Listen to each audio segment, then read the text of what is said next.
Welcome to Kenny's Concepts, where the beauty of knowledge is our passion. On this channel, we share useful insights to help you on your personal and professional development journey. If you haven't already, kindly like, share, and subscribe.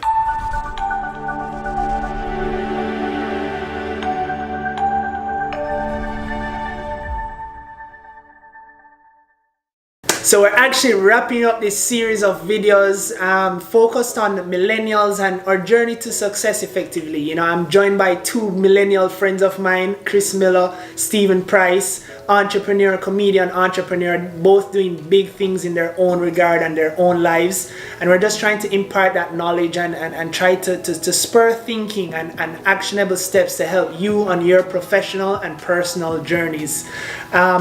And in this final episode, what we're going to be speaking about is quite personal, right? We're going to be talking about success and failures that we have had in our own lives and share that to hopefully spark knowledge and insight to the audience to use and build in their own journeys and use to their benefit in your own journeys. So let's start with Chris. Let's hear from you, Chris. What have been some of your successes and failures in this hurdle that we call life?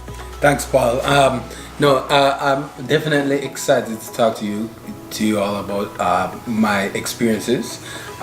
Definitely, there are a wide range of emotions, all along the spectrum from success to failure.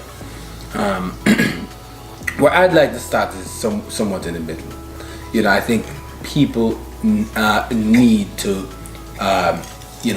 again, be honest with themselves, number one, but also also set up themselves to just be open and adaptable and ready for whatever the opportunity or life has for you as you go on that entrepreneurial pursuit, right? I think if it's anything, if it were a tip that I were to share, is that we don't go further enough to prepare ourselves for different ventures that we may go on to, right?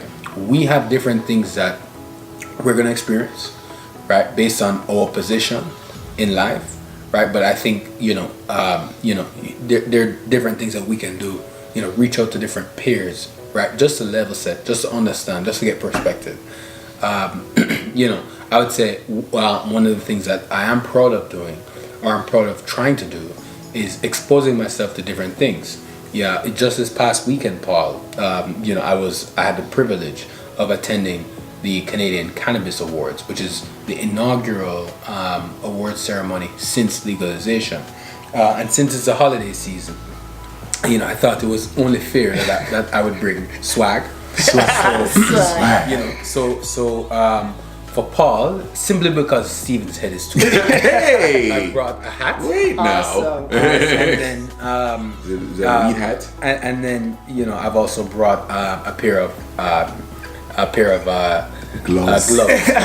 Nice. Hands are always. But Nice. Jokes aside, gifts aside, I just So want. I don't get anything? No, The gloves are you get the yours. glove. Oh. Courtesy of Weed MD.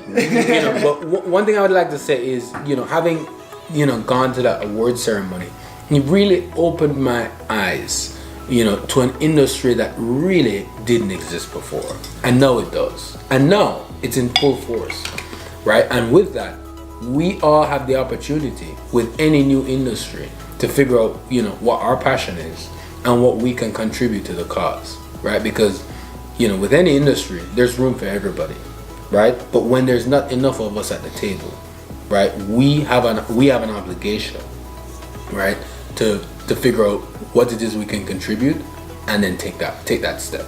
So that's what I would just like to leave with you all as I leave these gifts. Thank you for having me, Paul, and thank you, Stephen. Enjoy your. I will enjoy my gloves very much. Awesome. So that's Chris's take on success and failures and some of the challenges that we face as millennials and just people generally, right? And I think one of the big takeaways is keep your ears to the ground and actually try to look for opportunities that may arise in any given space or arena, right? Because there's so many of them out there, right? Do not limit yourself. Do not box yourself. It will only work to your detriment, and it's not needed, right? So let us actually switch it to Stephen, and let's hear what Stephen has to say as it relates to his successes and failures. Well, I thought you'd never ask. Now, where do I begin? So many successes. No, not really. I'd like to share two stories with you, and it's all around comedy. So the first thing I want to talk about is the successes, right? So this was what brought me into comedy. I was working at a company, and they were having like a huge summer barbecue, and they were looking for a talent show. They were trying to do a talent show to bring some entertainment to the barbecue. They were looking for dancers, they were looking for singers, and also comedians. And I'm like, all right, I can dance, but not like on a stage type of dancing. You know, I'm not a singer by any means. I mean, my voice is very luxurious, but it's not a singing voice. And so I'm like, you know what? I'm funny. I can do comedy. So I decided to just jump in. I'm like, all right, I'm going to write something and I'm going to do it. And this was in front of all of my co-workers and peers. It's the first time I'm going on stage. So I went up now and I went on stage. There were about 500 people. First time. And these are all people that I would see tomorrow morning at work.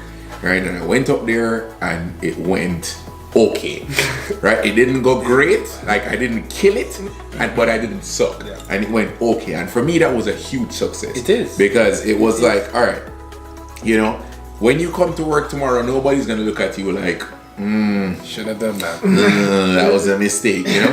And for me, that is what actually pushed me to continue to doing it. Because had that been a bad experience, you know, I might have been like, you know, you overshot on that one, pull it back a little bit. Continue it with that. So I kept doing comedy after that experience, and I kept moving and I kept doing it. And about after 9 months to a year, which in hindsight wasn't really that long of a time to be doing comedy, right? It was just 9 months. When you look at all the successful comedians before they like branched out and did their own thing, they've been doing it for years. Yeah. But after 9 months, I was just like, you know what? I'm ready for the big time. And I quit my job. I was like, yo, I am moving to New York to do comedy. So I moved to New York and I was doing it. And I mean, I wasn't getting paid or anything, but I was like doing what I loved. And I, you know, started to develop a web series and all of that. And then I came back to Canada for a wedding. And then I wasn't allowed back in the States. But the funny thing is, that's where all my stuff was. All my clothes was still in the States. All my money was still in the States. And it's just like, all right, what are you going to do now? You know, so I'm back here and it's just like, man, all right, I have to figure out what I really want. Do I want to continue doing comedy here in Canada, or do I want to like go back to my 9 to 5? And then it took a while to figure it out. And I was like, all right, you know, maybe there is a middle ground.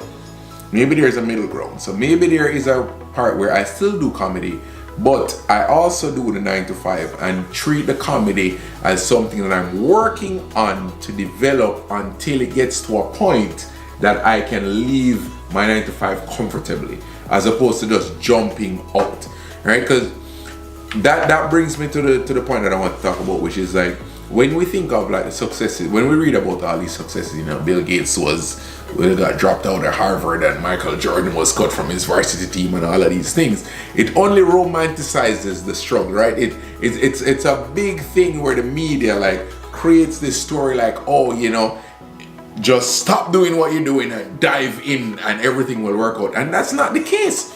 That is not the case. You have to have, I'm a firm believer in having your foot on a strong foundation while you take the risks, right? So you have something, you have your foot on something, you take the risk, and if you fail, you have something to always fall back on. And you keep taking the risk until you find one that you're like, oh, this is a sturdy enough place. I can take my foot off this other sturdy thing and move full-fledged into this. So, you know, I don't look at it as much as, you know, it could be looked at as a failure. I don't really look at it as a failure. I look at it as more as something that I learned, and I will move on and take that learning experience and apply it to everything else that I do.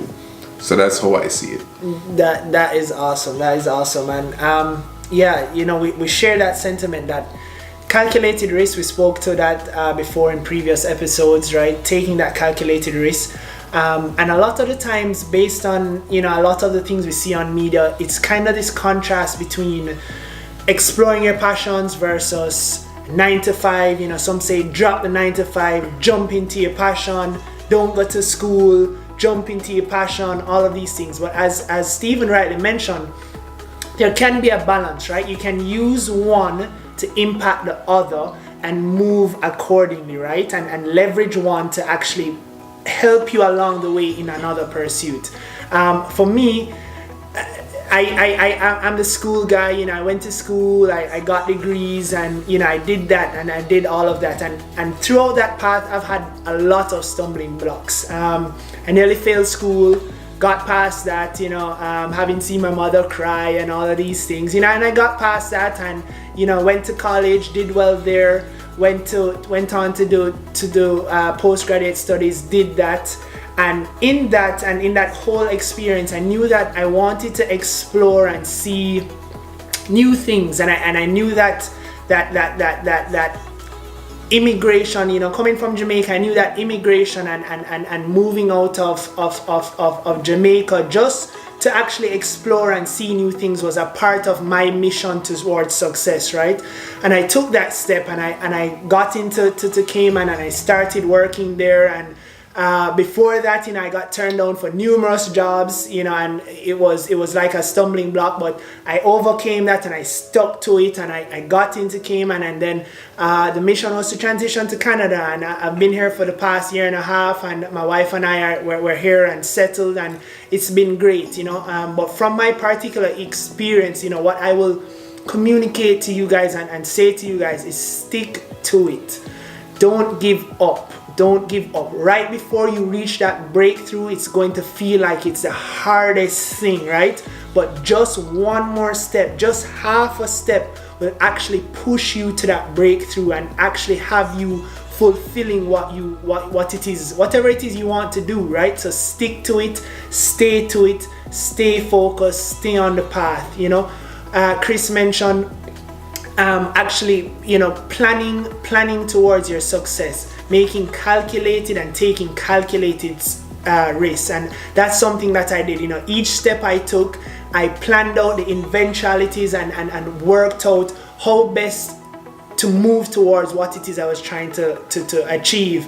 And as Stephen said, it's sticking to it, right? It's staying focused and staying on the path and just trying to get everything done, and knowing that, hey, be resolute, taking calculated risks, taking that step, having set a foundation, take that small step to set another foundation, having a good platform here to leverage that to move forward, and just taking it step by step, day by day, minute by minute. That's what it's all about. So again, guys, thank you for watching. Thank you. Until next time, stay best. Stay blessed. Boom. Boom. Done and done. Done and done.